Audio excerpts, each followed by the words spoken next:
Joo, siitä on nyt pitkä aika, kun mä oon videota viimeksi tehnyt.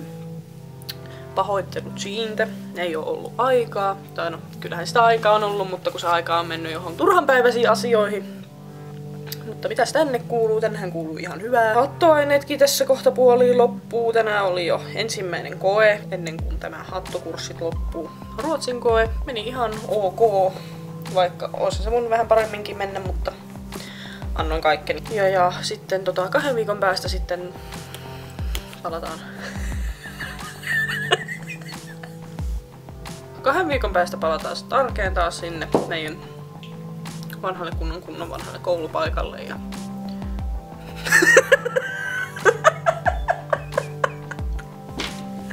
ei, mä en pysty tähän. Joo. Vittu hiljaa. Mä itken taas vasta kun mä katsoin semmosen leffan, mikä mua itkettää. Ei oo nyt hyvä juttu tää ollenkaan. Niin joo, ootan tosiaan innolla sitä, että kameran kanssa pääsee taas tekemään hommia. Studiohommia päässään tekemään ja se on tosi mukavaa minusta. Kesäloma sieltä tulee todella kovalla vauhdilla.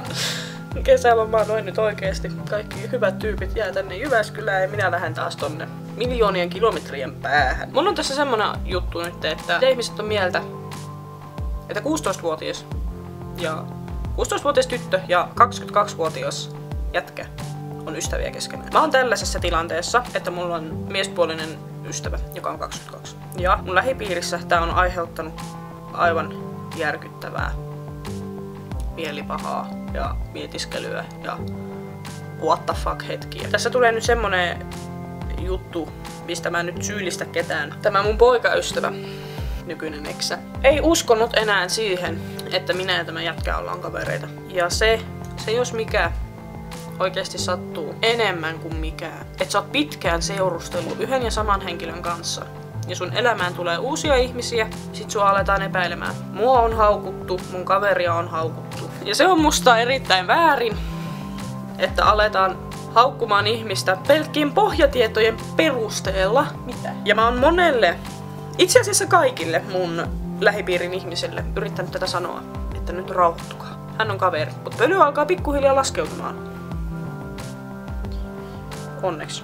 Mä kumminkin pystyn itse valitsemaan, kenen kaveri mä oon ja kenen kanssa mä vietän mun vapaa-aikani ja elämän. Vapaa-aikani ja elämän. Sen kuvaa nyt sais kaikkien päähän, että mulla ei ole täällä Jyväskylässä minkäänlaista hätää. Ja jos on, niin osaan toimia hätätilanteissa. Minä en kehtaa tästä vahdota sen enempää. Tiedättekö te sen tunteen? Sä oot kaupan kassalla, sulla on ostoksia. Sitten sä meet siihen, myyjä sanoo hinnan. Sitten okei, laitetaan kortti koneeseen. Näppäilän tunnusluku. Ja sit se ei annakaan sun maksaa. Ja sun takana on 1 000 000 ihmistä katsomassa sellainen, että mitähän vittua?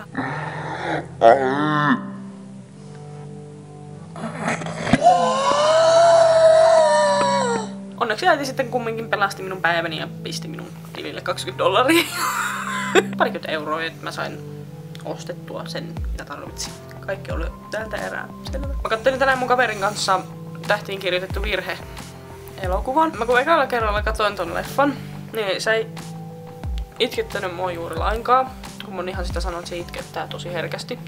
Ja nyt kun mä katoin sen, niin johon mä olin synnyttänyt semmoisen Niagara-putouksen tänne Suomeen. Ei mulla oikein muuten tässä enää ole. Et jos teillä olisi niitä ihania videoehdotuksia, niin mä edelleen otan niitä vastaan. Ja kohta on 300 tilaajaa täys. Luultavasti spessuvideota tulossa. Mut me nähdään ensi videossa. Se on sitten moro!